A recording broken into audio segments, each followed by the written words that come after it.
All right, let's do it. Joining me now, Adam Schwarze. Welcome to the Alec Show. Hey, good morning. Thanks for having me. Well, it's an honor to have you here. You've done, a couple of decades, serving our country as a Marine, Navy SEAL.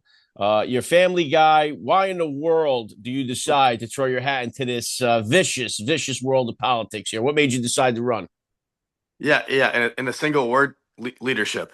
We just have a lack of leaders. I know we were talking a little before we went live on some of our elected leaders in the federal office, and we just need more people fighting for the American citizen. Yeah, well, it's a tough place to do it. I mean, we haven't had a Republican representative in the Senate in decades over there in Minnesota. It just seems like even Reagan couldn't win Minnesota. Like it just seems very left, very liberal, very Democrat. What's the plan here to kind of break through? What's the big push? What do you think? What separates you from other candidates who have failed? Why can you be the one to win for the Republicans in Minnesota? Well, first off, Reagan did give Mondale, Minnesota, let him down easy at the very end there. But Minnesota, it's a purple state. It truly is. We have 101 Democrat legislators. We have 100 Republican legislators. The landscape is about 5.7 million citizens, 3.5 of voting age, and I need to move 33,000. That's like the delta if you take our 8 congressional districts, and if again 8 congressional districts, four Republican, four Democrat. So it really is on the line. And this election, it's going to be about the fraud in Minnesota. Minnesota's in the national light for all the wrong reasons. It's a lack of leadership in my home state as well. It's an embarrassment, and Minnesotans are finally ready for a change. Yeah, I think Adam, the thing that was most surprising with the Nick Shirley video that blew up and went viral, put the Somali daycare fraud on the map, was when you started looking into it, you started to see that this didn't just happen 6 weeks ago. You could find media footage about covering this from a decade ago, 10 years ago. They were having the same issue. Nothing was ever done about it. It only got worse. And the people of Minnesota totally got screwed. These taxpayers, their money was just going to waste. And I would imagine even Democrat voters in Minnesota got to be pissed by what they've seen with that. So is that the real vibe there from the people on the floor there, on the ground in Minnesota? You actually just encapsulated it perfectly, brother. Honestly, everything you just said is the sentiment on the ground. Minnesotans from across the political spectrum are embarrassed, are upset. The one thing you did hide all that on is a majority of that fraud. That was you. That was your tax dollars. That was federal money. So every American citizen got frauded out of $9 to $19 billion. It was mostly federal fraud. And when I put it in that kind of context, I could tell it in your face, and certainly your visitors be like, you're like, holy cow! Like, yeah, we need to win this U.S. Senate seat because the person who I'll be running against in the general election is tied to all of it. It's Walz's deputy, his lieutenant governor, Peggy Flanagan, who's running as an open socialist. That's who I will be running against for the U.S. Senate. Amazing. It's amazing. And Tim Walz has been just a total offense. Amazing that guy was just a snot away from being the vice president. Hold on there. Yeah, Uh, leadership does matter. Yeah. So, and again, you know what? It's one thing that we have these welfare laws that are totally cooked. I mean, we have people that are just milking that system, using the system. But the problem is, if they're using it the right way, if they're using the laws, there's nothing you can really do about it except change the laws. It's another story when you have people that are intentionally defrauding the taxpayers, like having a daycare with no children in it and getting taxpayer funded money. So I think yeah, we're pissed about people that are just freeloading on welfare and taking advantage of that, even when they might not need it. They might be married, but not on paper, so that one can still get welfare. So they may be using the system. There's where we need to change laws. But right here, these people that have been doing this need to pay a heavy price publicly so that we can prevent it from happening again. But it seems like that's what's been missing is the accountability here. Again, you hit the nail right on the head. Truly, it's a lack of accountability for both the criminals, but then the corrupt politicians who allowed it to happen so they could buy votes. And it's really to daylight robbery. It's known. A lot of those entities, like the Leary Center, they were donated to Democrat coffers. So again, it was the taxpayers funding Democrat elections, and Democrats wasting all taxpayer money.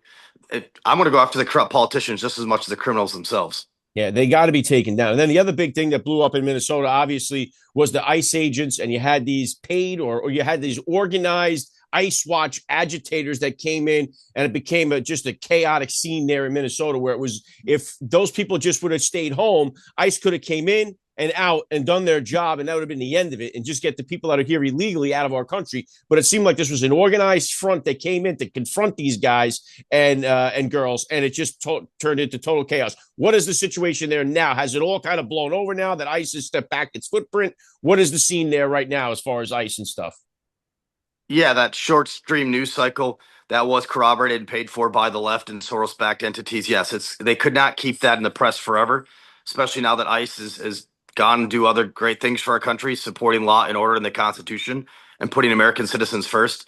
Now we're back to the fraud of the Walls, Flanagan, Keith Ellison administration, and that's going to be the morphine drip all the way through the midterms. There's going to be more of that uncovered all the way through the midterms.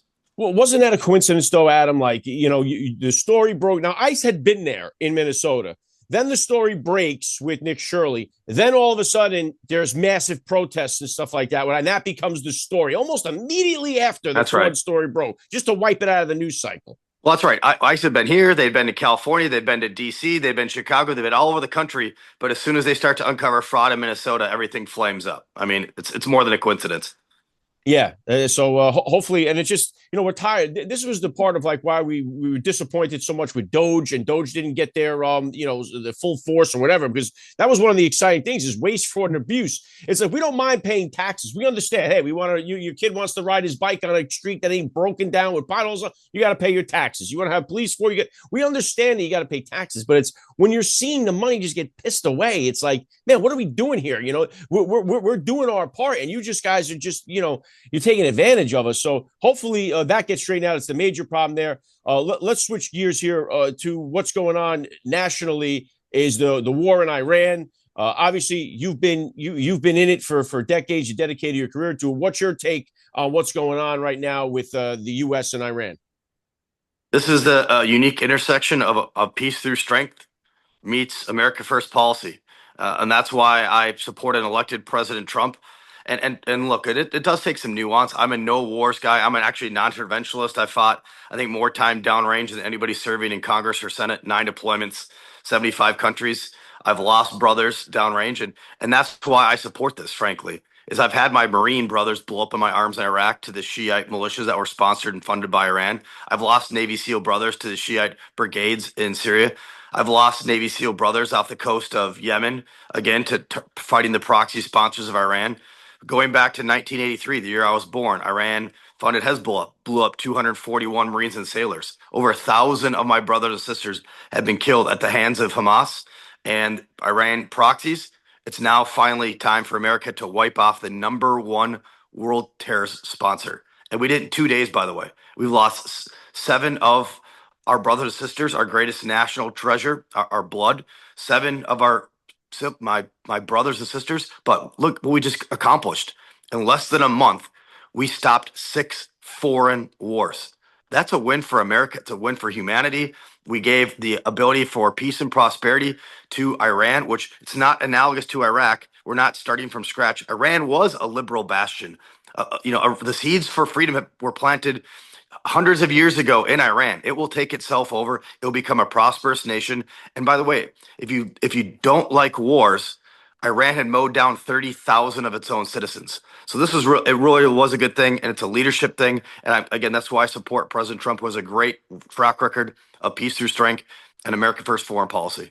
Yeah, well, that's a great breakdown of it, Adam. And I'm a civilian guy, citizen guy, support the military. And I had your teammate or your SEAL buddy Jack Carr on here last week, and he wrote a whole book about the Beirut bombing. A lot of Americans don't even know about it. I ordered the book. I'm almost done reading it because I hadn't been completely familiar with the entire situation, what led up to it, why it happened, and all that. So there's a deep history here with what's going on with Iran, and it's almost as if like the way that they'll frame it is like Trump woke up one morning and just decided to start bombing into the country, and people are being misled, and our media is doing a very, very poor job, or a very good job, if you want to look at it that way, of misleading people into making this an anti-Trump thing, where in reality, he's doing something that'll set the stage for peace, maybe in the Middle East, but certainly for us, for decades to come down the line. Well, and not only that, but the same news press that was going after Trump for not taking a harder line against Russia and Ukraine, what was Russia's #1 supplier of drones? Iran. So we just cut off Iran's supply of weapons. And again, the press is just so corrupted. Yeah, it's sad to watch, and it's almost like this. I said this on the show, like when it started. It's like this isn't the Olympics here. Maybe you're against, some kid on the American hockey team because he's too patriotic. Okay, you root against him. We're going into Iran. You root for America here. No, you know what I mean? It's like That's right. we can have disagreements on policy, but man, That's right. we got to root for us to win this thing and smash the enemy. Yeah. That's the frustrating thing. All right, anyway, let me bring it back locally here down to Minnesota. What are the big policies that you're going to run on here? What's the major? You got the Somali fraud we covered. What else do you have to? What else do you have to touch on? What are the other policies you got to hammer down? Well, I'm running for U.S. Senate, and the biggest thing is our greatest national security threat is deficit spending. Just stop spending your money, your tax dollars. That's what creates debt. That's what creates inflation. What creates economic hard times for not only you but your great grandchildren. We have 5 generations of debt right now with that $37 trillion. We need to go after those fraudsters. There's some accounts that say we could solve our national debt crisis if we just accounted for the fraud and went after the fraudsters. That's number one. And also, I've got my military background. I'll likely be on the Senate Armed Services Committee. I've done a lot of intelligence operations in the military, so I'll probably be on the Senate Intel Committee. But the number one legacy I want to leave in the United States Senate is leaning to nuclear power. That's what I want my legacy to be, is how we're proactive in promoting nuclear energy. I love talking about nuclear from the leftist talking points. You're either for nuclear power or you're for child slave labor in mining camps. You're either for nuclear power or you're for destroying the rainforest in South and Central America, or you're for nuclear or you're for coal power plants, because China is exporting 1 coal power plant per month to Africa. So, and that's the only thing that gets us where we need to be for power consumption. If you look at AI technology, crypto mining, all those different things, nuclear is the only thing that achieves that power scope. Well, I do know that the energy is an issue everywhere. I mean, I'm here in the communist state of New Jersey. Everybody's energy bills are going through every one of these Democrat people that want to go green and have these green policies and green deals. They screw the taxpayer who's already getting screwed, but now all their energy costs are going. We see it in Virginia. As soon as they got that That's woman right. down there, that was the end of That's their right. energy prices. So something's got to be done radically to change the course of our energy dependence here, and it can be done. It's almost as if they're refusing to do it. Just got to get government out of the way, brother. Yeah, that's it. All right, where do the people go to support you and support your campaign? SchwarzeForSenate.com, SchwarzeFor Senate.com. All right, I got the link down there in the description below. Adam Schwarze. Hopefully, maybe I have you back on here before the election goes down. When is the? Are you done with the primary part of this, or you're just going for November? As we say in the military, the first 5-meter target that I can't miss is our endorsement. We have an MNGOP endorsement, and that is May 29th. Nobody who doesn't win that endorsement goes on to win a primary, and I'm going to win that endorsement. All right. Well, best of luck to you. Honored to have you on the program today. Thanks for joining me on the Alec Show. Thank you, sir. God bless.